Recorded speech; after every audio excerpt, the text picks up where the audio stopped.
And we're back with Miami After Dark. I am your host, Eleazar Melendez. Bob Powers is out for the day. We wish him well. He's a little ill. He'll be here next week, promise. So we've been talking this afternoon with various people that are running for district commissioner in Miami's District 5. It's an extremely important race and an extremely important district. It's the majority black district of the city of Miami, and it's a district that is very diverse. It includes African Americans, Asian Americans, Caribbean Americans, Puerto Ricans, Anglos, white Hispanics, rich people, poor people, middle class, Biscayne Boulevard. It's got everything and the kitchen sink too. So this election will determine who the person is going to be for the next 4 years, probably for the next 8 years, realistically. And it's very important because even though people don't tend to think too much about their local elected officials, their councilmen or commissioners, these are the people that are going to determine what the city looks like in the next 10 years, if it's affordable for everyone, if the trash is picked up, if the cops are paid well, if the parks are maintained, and so on. Things that, you're actually going to care about, the things that you end up complaining to the government in the end. So it's a pleasure to have today Francois Alexandre, yes, who's one of the candidates running in a very crowded race. He's actually someone that's been out there on the streets and moving forward good policy and moving forward civic activism in many ways for many years. And I've known him as someone that's been engaged with Black Lives Matters, with the climate movement, really getting people excited about doing things that are important for our community. He has a great story about something that happened to him that kind of catalyzed it. But I've always talked about him because it's about him. Obviously, he's the candidate, but it's also about the people of Miami. But tell our audience, how you got to that moment where you're like, you know what, I'm going to run because this. Because I think it's a great story. Hey, thank you, Eleazar. Thank you so much for inviting me to this platform, Miami Community News. I'm a big fan. Big fan of Bob, big fan of just everybody, even including the producers that we don't see on a daily basis.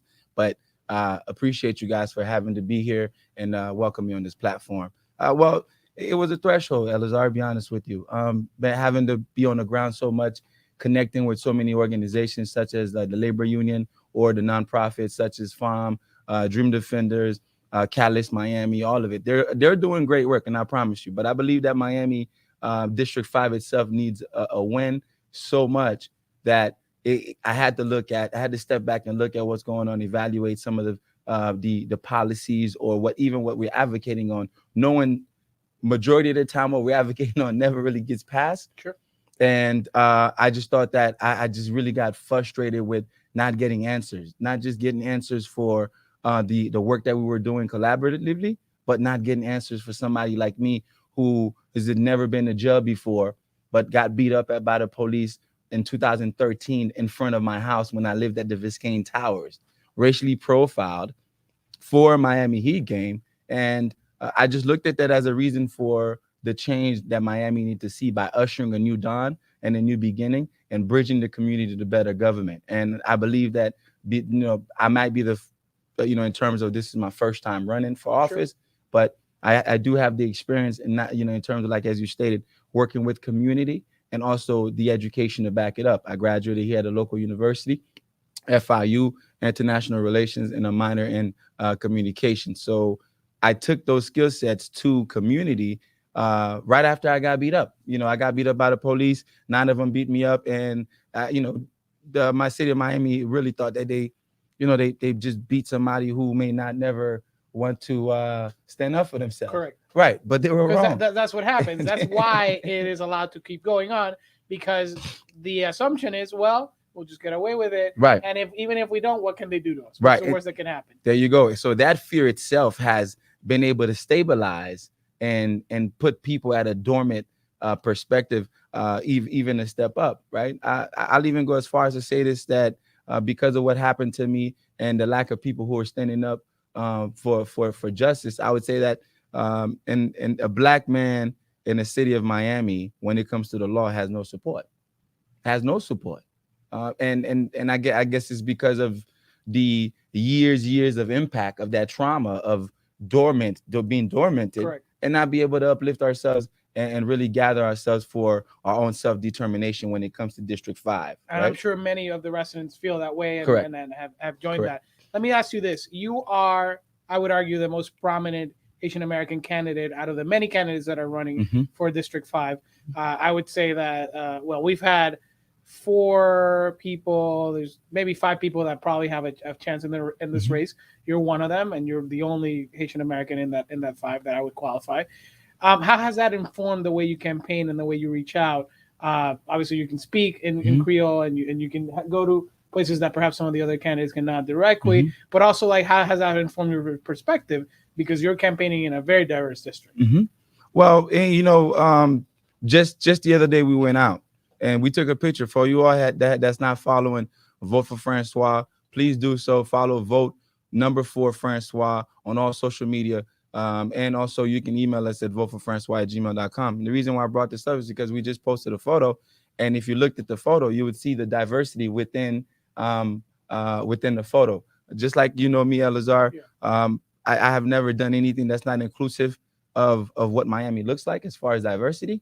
Both you and I are part of Justice for Miami, Correct. and we're excited to. One of the reasons why Justice for Miami really exists is the fact of the idea of Rainbow Coalition and coming up with the common interest we have, in terms of wanting to see policies pushed forth that would alleviate some of the struggles we know for a fact that our brothers and sisters is dealing with.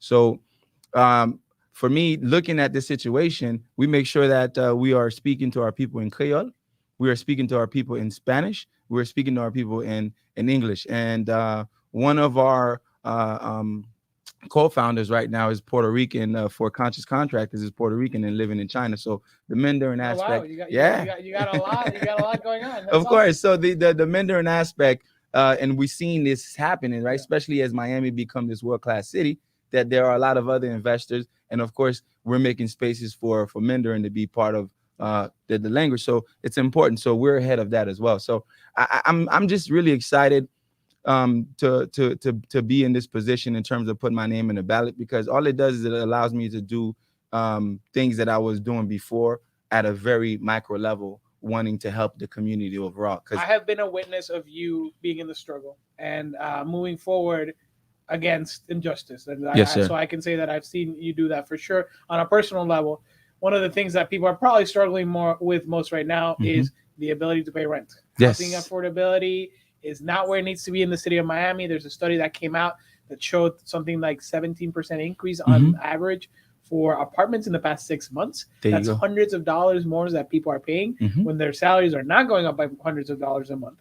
So it seems like it's a very difficult situation, and our federal policy hasn't worked properly for 30 Correct. years. Correct. And at the local level, we've had a lot of promises from the people in power Right. that we're going to create a housing agency, that we're going to do grants Or for rent for home control. ownership, that we're going to have rent control, that we're going to have a bond issue, Right.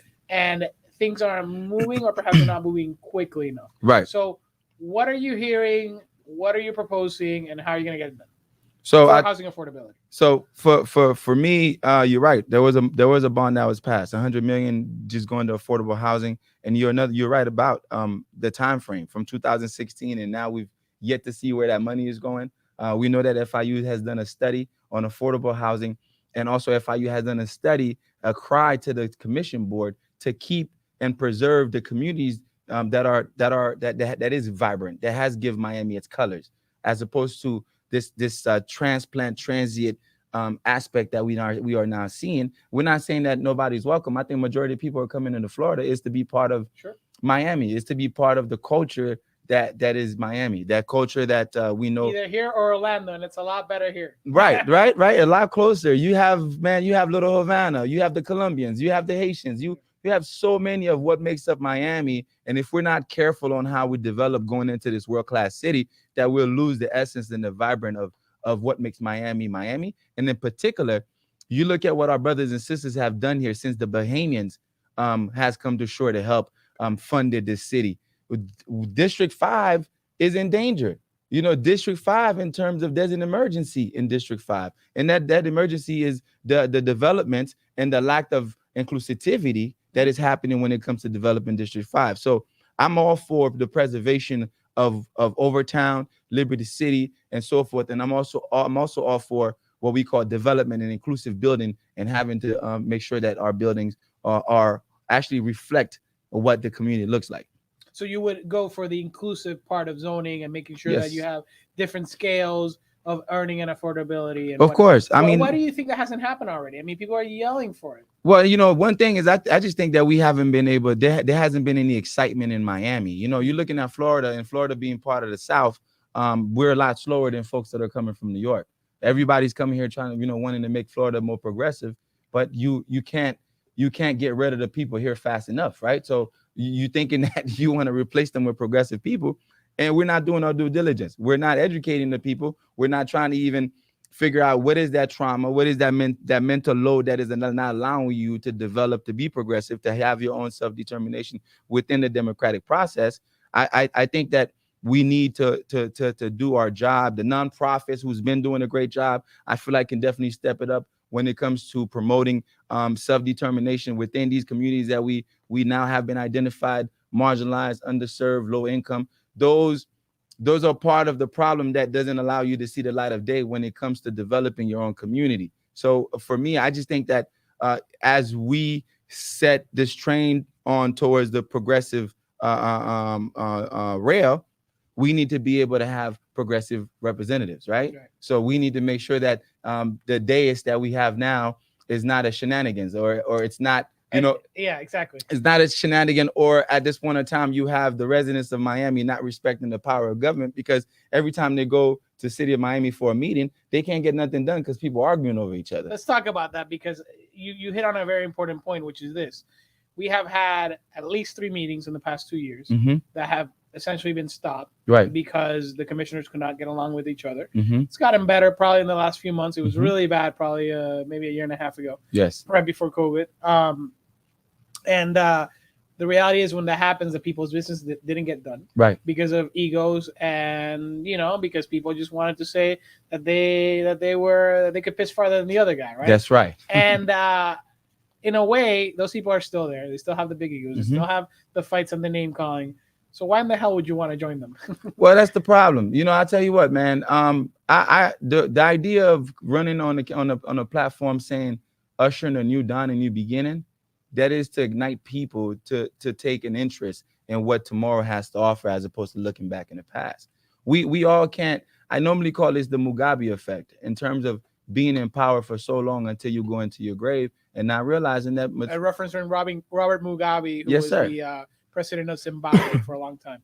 Correct. So whether or not it's my people, I look at within that line. I also look at anybody who's in power and who's of age and doesn't want to go ahead and transfer power down to those who are responsible, those who is willing to take it on, and those who are willing to uphold and making sure that we can push Miami into this 21st century. If we have 21st century problems, we need to have the 21st century folks that are willing to solve them. And it's not. And again, this is not a war between age gap, but this is an understanding for younger people into the political process, so we can move America along, so we can move Miami along, and we can move Florida along the line of progressiveness. You mentioned something earlier as well, in terms of the people that are coming here, the businesses that are coming here, the Mhm. industries that are coming here. I've seen. I used to be a tech reporter for a hot minute, and I've seen people that I used to have as sources Mhm. that were skeptics, Mhm. that are billionaires and multimillionaires, that were skeptics of the Miami possibility of having a tech hub here, that have changed and have said, no, it's actually happening. Mhm. However, it's not really inclusive, and it doesn't really go everywhere. And I'm sure that a lot of the residents of District 5 Mhm. don't feel that they're part of this boom. How do you work on that, and how do you handle that? I'll tell you what. If it's up to the people that are still in power for us to develop a tech industry beyond our mayor's, imagination at this point in time, given the fact that he might be on the younger side of things Mhm. and looking at, to move this Look, city. I was a skeptic at first, but he's brought people in. Yeah, Like, and you he's gotta give moving him credit along, for that. and rightfully Yeah. so, right? Because that's the new norm. And look Yeah. how long it's taking him to convince us to move into the future, Mhm. right? So then, how do you think our constituents are going to move into the future with us if we have folks on the days that don't understand the future? So how do District 5 get into this tech world or this cryptocurrency world? The youth in District 5, folks like Martin, folks like and Martin, like AKA Captain Haiti. I'll give him some credit. Hope he watches this, Captain. You're right. So it's just how do you move that along, right? And especially in a dinosaur age where folks who are in power aren't really understanding and hip to this development, to this new nuance of things. So the Little Haiti Revitalization Trust, the fact that it created a subcommittee called cryptocurrency just really shows you how we're moving to understand the future. And a lot of our youth, especially the Black youth, right? They're understanding of this. A lot of them at this point in time, I would like to welcome them more to the political process, as opposed to them looking at wealth creation, having wealth, because that's what crypto does, and that's what the tech industry does, family and not politics. That's not the Holy Trinity. Family politics is in the heart of everything we do here. So the younger you get these kids to understand that them having that much wealth and buying a building in downtown Miami, knowing that it comes with court enforcement, knowing that you got to go inside and get a permit, we need to be able to educate them and to give them a political analysis and education that matters. So therefore we can get up to speed. Right. But as of right now, you look at the line of communication coming from the city down to the people. The city's been working on the website for such a long time, and it's not this. And again, we all Sorry, know. Michael Zarasti. I don't want to call you out on that one. You know what I'm saying? And it's not to look at Miami and say that. We can look at the nation itself and how slow bureaucracy moved. But I'm hoping that folks like me, who's coming from the Black Lives Matter movement, the activist movement, who has an educational background, to say that I am ready for such position, that people can get excited about ushering a new dawn, a new beginning with somebody like me. I'm not cutting my hair at all. I don't want to cut my hair. I want to ask you about Little Haiti because it's something interesting, but I want to focus on that one because that's really interesting.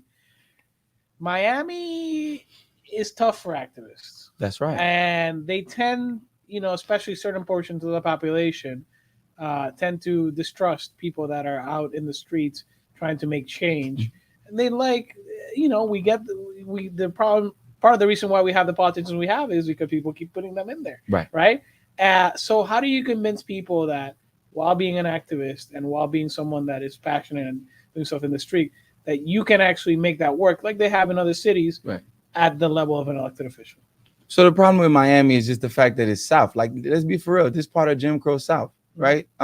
So anybody who's come here from a different country, and if you're a part of the upper echelon, you bring the same level of government that we might be displeased of and disagree with. You bring that into the city. You get elected, it's the same process. What I am part of is I'm part of the way we understand America as a progressive nation to keep changing itself and to keep morphing right into something better for us, right? So I believe that I'm part of the American society that wants to keep changing and wants to atone for the things that we have done and move us into the 21st century and having to still hold what they call our position into the international system as a great power. I don't think that we're going to do any of that if we don't look at the problems at home, look at them in a very good lens and atone for certain things and move along. Not just Miami, but America itself is changing in terms of the demographic. And then looking at the industries we had before and how they've been influenced by hip hop or anything else that we have going on. So I don't know if it's 2025 or 2024, but they found like the date when America will become like not majority white. Right. And this is why I'm here unapologetically and honest with you about where I am, where I'm trying to go. And if I'm not the first one to do this right here to help change Miami, then I hope to be the bridge. I hope to be the one that hold the door like Games of Thrones and just hold the door long enough for deep, you know what I'm saying? Cut there for the HBO fans. That's great. Hold the door long enough for a young brother like 17, 16-year-old, that a brother would be able to see me with the hair, with the activism, and say, you know what, brother, you have pushed the envelope. I can do that. You know what I mean? I can do that too. And we're waiting for these people to balance Miami. Miami won't be balanced until these dormanted folks are awakened to live Miami and also see the fruits of their labor. Sure.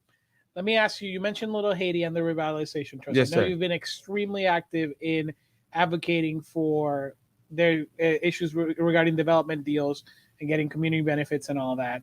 Your district is the district that you're running for, that you are hoping to be commissioner of, is one that's very tough because you have competing interests. Mm-hmm. You have on one hand people that are saying we need development because we need to develop affordable housing no matter what. You have on the other hand, well, if we let that happen, we're going to gentrify ourselves out of this, especially in Little Haiti. That's an area that is probably the center of gentrification in South Florida now. And then you have on the areas more to the east, closer to the water, east of Biscayne, you do have a mix of people saying, yeah, like we want condos there, and then people being like, no, we have our single family homes, our homes of the water, and we don't want more traffic and we don't want more development. So you probably can have 4 completely different voters within the span of an hour give you 4 completely different options and answers as to their preferences for development. So how do you balance that, and what are you going to do if you were to be elected to balance all those interests? So as I canvass the neighborhood, one thing that I've come to realize, and what's inconsistent with people, especially in District 5, especially in a community called Little Haiti, also known as TIT, right? That is 10 years ago, you couldn't walk in it. 10 years ago, you couldn't drive there. You wouldn't want to drive down there. You know what I'm saying? So imagine those people who have lived through seeing Little Haiti go through these type of transformation, and now Little Haiti is a little bit safer. These people who still live in here, they tell you that they're okay with what's going on, with not understanding exactly. I get what they mean by that. They want change. Right. They want development. They want affordable housing. They want Little Haiti to look better. But do they want to be raised? No, of course not. Right. Do they want to see? Do they want to be here to live the change and to see what we can do from an inclusive society, as opposed to a capitalistic mean that allows you to purchase something and then from there it gets approved and then exclude the people from even purchasing, having purchasing power, right? Or even at this point in time, hiring people that look like us in front of inside of a development like this. Yeah, that's why I'm running for office, because I'm the fruit of the older people who's been here before. I'm their fruit. So I'm supposed to help defend their houses. I'm supposed to help defend this culture. I'm also inclusive. I'm not saying here that I want to be the commissioner just for poor people or Black people only. I want to be the commissioner for District 5. I know that District 5 is also a vibrant district that has, correct me if I'm wrong, before COVID, didn't Wynwood beat out Miami, beat out South Beach in terms of revenue? Yeah, Wynwood is very hot. Right. And it still is, actually. So I'm just giving an example in terms of, how District 5 is being developed and the amount of money that's coming into District 5, that has been coming into District 5, especially with the latest development of Miami Design District, with having to bring so many of them stores that you would only see at Bell Harbor. Now you can see them right there. That you see in Bell Harbor, Rodeo Drive, and now they're there. There you go. So you nowadays, literally looking at the disparity, you can now, and not given the fact that the property values has gone up, but 30 years ago you bought a property for $50,000, right? It hasn't been updated the same way, and the area looks funny. But 5 minutes from that, you can walk down there and buy a Rolex. Yeah, so it's, you know what I'm saying? Yeah, you can buy a Rolex. So it for me, it's important that we balance what's happening in District 5 and not let it be lopsided by where only the developers that are coming here to develop and promise you, the only promise they have is what they call best faith and best effort, that they will do this and do that, and that there's no what they call committees, there's no enforcement behind what they're supposed to do in their promises. So that I'm here to help that, but I'm also here to understand how we can bridge the gap between the haves and the have-nots, and how we can make District 5 a more inclusive district, so therefore we can be an example for the rest of the districts to follow.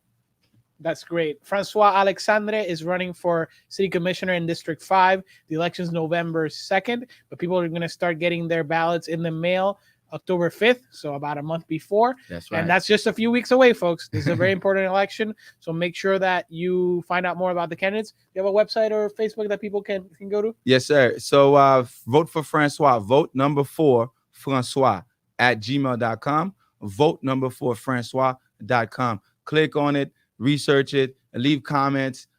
We have a page for you to leave comments, and we also on our Facebook page, we have a page called Solution for District 5. It has gone a little bananas in terms of people wanting to post anything, Yeah. but solution But for that's this, great because you're right? actually getting people to tell you what they want. There you go. So What's the craziest one you've gotten so far? man, I've gotten some churches, man. I've got some sermons and just things that has nothing to do like with District 5 itself. But we do have a page called Solution for District 5. And if you're very serious, whether you're an ally or somebody that lives in District 5 and you lived here for a year and you have what they call solutions to how we can help bridge the gap, please hit us up. You know, we are an inclusive administration. And I say that because we have not gotten there yet, right? But that is the type of administration I'm part of. Administration that is very inclusive to the people's needs and to the people's solutions. So therefore, when you see me make a decision on the days, it's not just coming from my head as Francois Alexandre, it is coming from District 5. Francois, I commend you for running. It's not easy. It puts strain on family, which is tough. It takes a lot of your time, and there's a lot of walking involved and a lot of cafecitos, so it's definitely hard. I'm losing weight. I'll give you the last word before we go to break. Thank you. Ushering a new dawn in the beginning. Bridging community to better government is what I am proposing, is what I can promise you that you will have in a candidate like me. I'm not promising anything except for the fact that you'll have somebody who has an open ear and will have somebody who have an open door policy and somebody who will not make decisions without you. So which means that our majority of things we'll be doing is through a people's assembly. So thank you so much, everybody. Peace and blessings. Thank you for being here, and thank you for watching. We'll be back next week. Hopefully Bob Powers will not be ill by then. We wish him a speedy recovery.